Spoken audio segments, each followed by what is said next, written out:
اس کے ہونٹوں کا پاؤٹ بنایا، وہ سانس روکے اسے ہی دیکھے جا رہی تھی، جیسے کانچ کی گڑیا کھڑی ہو بنا کسی مزاحمت کے۔ وہ بس حیران نظروں سے سلار کو دیکھ رہی تھی، جو اس کے لبوں کا پاؤٹ بنائے خمار آلو نظروں سے اسے دیکھتا اس کے لبوں پر شدت سے جھکا۔ اس اچانک افطار پر نینا تو ہکا بکا رہ گئی۔ وہ لبوں کے راستے اپنے اندر کا سارا غصہ اس معصوم پر اتارتا اسے بے بس کر گیا۔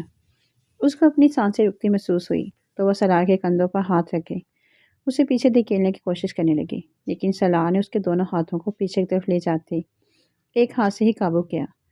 وہ تڑپ گئی۔ وہ جتنی شدت سے اس کے لبوں سے چپکا تھا، نینا کو لگا تھا کہ آج اس کی جان نکال کر ہی دم لے گا۔ جھٹکے سے اسے پیچھے دھکیلتا وہ بستر پر دھکا دے گیا۔ وہ پوری طرح بستر پر جا گری اور گہری سانس بھرتی گھبرا کے سلار کو دیکھنے لگی، جو بنا کسی تاثر کے اسے دیکھ رہا تھا۔ نہ کوئی اچھا تاثر تھا اور نہ کوئی برا۔ ایک گہری نگاہ اس کے لبوں پر ٹکائی جو اب اس کی شدت سے لال بھگبکا ہو رہے تھے، اور سلار کو جیسے اپنے اندر سکون اترتا محسوس ہو رہا تھا۔ مسز نینا سلار، یہ ایک ٹریلر تھا، فلم پھر کبھی دکھاؤں گا، کیونکہ تمہاری اتنی سی جان ہے ابھی مجھے برداشت کرنے کے قابل نہیں ہے۔ وہ ایک آئی بروچ کاتے ہوئے بولا اور اسے لڑانے کے در پہ ہوا۔ ہم نے کیا کیا ہے؟ ہمارا کیا قصور ہے؟ نینا بے اختیار میں بولتی اپنے پاؤں پر خود کلہاڑی مار گئی۔ وہ جو جانے لگا تھا پھر سے پلٹا۔ تمہارا قصور یہی ہے کہ تم ایک بگوڑی کی بہن ہو۔ بگوڑی کا مطلب جانتی ہو؟ جو بھاگ جاتا ہے پیٹ دکھا کے، سب کچھ برباد کر کے، اور تمہارے ساتھ میں قرب کے لمحات جوڑوں گا۔ جانتی ہو کیوں؟ وہ ایک پاؤں بیٹھ کے کانوں پہ رکھتا ہوں، اس پہ ذرا سا جھکا۔ تھوڑا سکون ملا ہے مجھے۔ آگ چل رہی تھی میرے اندر، تمہارے ان لبوں کے جام نے کچھ پل کے لیے صحیح اسے ٹھنڈا کر کے سلا دیا ہے۔ اس لیے اگر چاہتی ہو کہ میں تم پہ کوئی غصہ نہ کروں، نہ انڈھیلوں یا کسی قسم کی تم پہ سختی نہ کروں، تو بہتر ہوگا کہ میرے قرب کے لمحات میں خلل نہ ڈالنا، ورنہ میرا غصہ، میری وحشت تم سہ نہیں سکو گی۔ وہ کہتا وہاں سے اپنی اسٹڈی روم میں چلا گیا، جبکہ نینا اٹھتے ہوئے بیٹھی اور آنسو بہانے لگی۔ اس کو اپنے لبوں پر چبھن سی محسوس ہو رہی تھی۔ بدتمیز سلار شاہ، وہ منہ بناتے ہوئے بولی، جبکہ سلار تو اپنا غصہ اتارتا بلکہ ٹھنڈا کرتا اب سکون میں آ گیا تھا۔ مناہل نے نقاب کیے بس میں بیٹھے اپنے ارد گرد دیکھا۔ وہ اس وقت عبایا پہنی ہوئی تھی، جبکہ عبایا کے نیچے وہ دلہن کے لباس میں تھی۔ وہ آنکھوں میں آنسو لیے بیٹھی تھی، گود میں ایک بیگ رکھا تھا، بس چلنے والی تھی۔ وہ اس شہر سے بھی دور جا رہی تھی، جس شہر میں بھاگ کے آئی تھی اب اسی شہر سے پھر بھاگ رہی تھی۔ ایک گناہ کر بیٹھی تھی، کسی نامحرم سے سچی محبت کر کے وہ اپنا سب کچھ گنوا ہی تو بیٹھی تھی۔ اپنے ماں باپ کا گھر وہ کسی غیر کی خاطر چھوڑ آئی تھی۔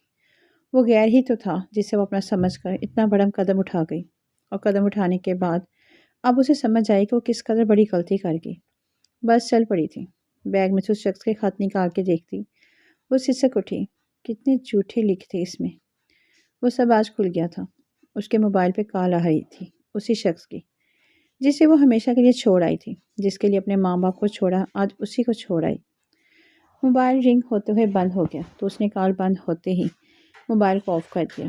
اس میں سے سم نکالی، اسے دیکھتی چلی گئی اور پھر دل پہ پتھر رکھتے اسے توڑ دیا۔ بس کی سیٹ کے پشت سے ٹیک لگائے وہ لمحے اس کی آنکھوں کے آگے گھومنے لگے جن وہ مر کے دوبارہ اٹھی تھی۔ شہیر ہمدانی، ہاں وہ شخص شہیر ہمدانی ہی تھا۔ گھر سے نکلتے ہی وہ صرف اس شخص کی خاطر اپنے ماں باپ کی عزت، اپنا سب کچھ خاک میں ملا رہی تھی، صرف ایک شہیر ہمدانی کے لیے۔ اس سے محبت میں سب کچھ لٹا آئی تھی، اور جیسے ہی اس کے بتائے ہوئے ایڈریس پہ پہنچی اس پہ پہاڑ ٹوٹا۔ اسے اپنی سماعت و بصارت پر یقین نہ آیا کہ وہ شہیر ہی تھا۔ ہاں، شہیر ہمدانی کسی اور کی باہوں میں۔ مناہل کے قدم وہیں تھم گئے۔ شہیر، بتاؤ نا تم مجھ سے کتنا پیار کرتے ہو؟ وہ شہیر کے گلے میں باہیں ڈالے پوچھ رہی تھی۔ ارے شہیر ہمدانی صرف اپنی زرمین کا ہے۔ شہیر نے اس کے کمر کے گرد باہوں کا حصار بنایا۔ اچھا، تو وہ لڑکی مناہل، وہ کیا ہے تمہارے لیے؟ اس لڑکی نے نروٹھے انداز میں پوچھا۔ ارے وہ تو ایک بدلہ ہے، سلار شاہ سے بدلہ۔ جو کچھ اس نے کیا اس کا بدلہ میں نے اس کی منگیتر کو اس سے دور کر کے لیا، اور وہ میری باتوں میں آ گئی۔ اسے لگتا ہے میں اسے سچی محبت کرنے لگا ہوں۔ میرے لیے گھر تک چھوڑ کے آ رہی ہے، بے وقوف۔ لیکن وہ اتنا بھی نہیں جانتی کہ اگر پیچھے کھائی ہے تو آگے کنواں۔ شہیر، اگر وہ آ گئی تو کیا تم اسے اپنا لو گے؟ زرمین نے ڈرتے ہوئے پوچھا۔ پاگل ہو، ایک گھر سے بھاگی ہوئی لڑکی کو میں اپناؤں گا؟ شہیر ہمدانی، اب بھی میری اوقات دو کوڑی کی نہیں ہوئی کہ میں اسے اپناؤں۔ کیا کچھ نہیں تھا اس کے لہجے میں؟ نفرت، غصہ، حقارت نہیں تھا کچھ تو محبت نہیں تھی، عزت نہیں تھی، پیار نہیں تھا۔ سانس روکے میں ناہل آنکھوں میں آنسو لیے انہی قدموں پہ واپس پلٹ گئی، بنا ایک لفظ کہے، بنا کسی سے شکوہ کیے، کیونکہ اس سب میں قصوروار شہیر نہیں، وہ خود تھی۔ اپنے پیارے رشتوں کو ایک محرم کے عشق میں گرفتار ہوتے وہ چھوڑ آئی تھی۔ اپنے گھر والوں کو تکلیف دے کر اسے ایسا کیوں لگا کہ خوشیاں اس کا مقدر بنے گی؟ وہ خوشیاں جس میں اس کے اپنوں کی دعائیں نہیں، آہیں شامل تھیں، وہ وہاں سے نکل آئی تھی۔ اسے اب کہاں جانا تھا اسے کوئی سمجھ نہیں آ رہی تھی۔ فیصلہ آباد سے لاہور آ چکی تھی، وہ اب یہاں سے کہاں جاتی؟ یہاں سے تو وہ کسی کو جانتی تک نہ تھی۔ بہت سوچ وچار کرتے اس نے اسلام آباد اپنے ایک دوست کے گھر جانے کا سوچا۔ فی الحال وقتی طور پر وہیں اس کی مدد کر سکتی تھی۔ واپسی کشتیاں تو وہ جلا آئی تھی، واپس جانا تو ناممکن تھا، اور شہی ہمدانی کے ہاتھوں کھلونا بننے سے بہتر تھا وہ خود کو مار ڈالتی۔ لیکن خود کو مارنے کے بجائے اس نے اپنے آپ کو ایک چانس دیا تھا، ایک آخری چانس، صرف اپنے کیے کی سزا بھگتنے کے لیے۔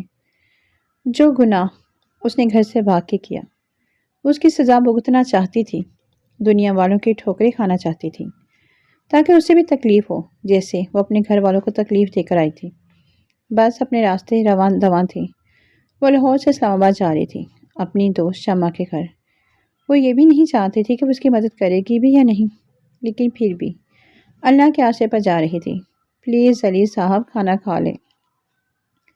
جہاں آرا بیگم نے آنسو پوچھتے اپنے شوہر کی جانب دیکھا، جو آج اپنی بیٹی کے گھر سے بھاگنے کی وجہ سے ان کے کاندھے جھک گئے تھے۔ وہ آج بوڑھے ہو گئے تھے، ایک لفظ نہیں بولے تھے۔ نینا کی رخصتی کے بعد تب سے ہی چپ تھے، بالکل چپ۔ علی صاحب پلیز کچھ تو بولے نا۔ جہاں بیگم کے بات پر علی صاحب نے گہرا سانس بھرا، ان کی آنکھیں انتہائی لال ہوئی تھیں۔ جہاں بیگم کیا بیٹیاں اس دن کے لیے مانگتے ہیں؟ لو کہ وہ ایک دن ماں باپ کا سر جھکا کر چلی جائیں، معاشرے کی نظروں میں ہمارے سروں پہ خاک ڈال کر چلی جائیں۔ جیتے جی ماں باپ کو کیوں مار جاتی ہیں بیٹیاں؟ وہ کرب سے بولے، سب ایک جیسی نہیں ہوتی علی صاحب، نینا کو دیکھ لیں، کس طرح آج ہماری عزت رکھی ہے ہماری چھوٹی بیٹی نے۔ ایک لفظ تک نہیں بولی اور شادی کے لیے ہاں کر دی، حالانکہ ابھی وہ صرف 18 سال کی ہے، پھر بھی کتنی سمجھدار اور میچور ہے۔ ماں باپ کی عزت کی خاطر وہ کس طرح آج اپنی خواہشات کو مار کے سالار سے نکاح کے لیے راضی ہو گئی۔ جہاں آرا نے ایک اچھی بیٹی کی جانب توجہ دلائی، لیکن بڑی بیٹی نے تو اپنی خواہش کی خاطر اپنے ماں باپ کو ہی زندہ مار ڈالا۔ وہ شکوہ کانہ انداز میں بولے، شاید میرا ہی قصور ہے علی صاحب، میری ہی تربیت میں کوئی کمی رہ گئی تھی۔ جہاں آرا بیگم دوپٹے سے اپنے آنسو پونچھتے روندے لہجے میں بولی، نینا کی تربیت بھی تو آپ ہی نے کی ہے۔ کون سے ماں باپ چاہتے ہیں کہ ان کی بیٹیاں گھر سے بھاگ جائیں؟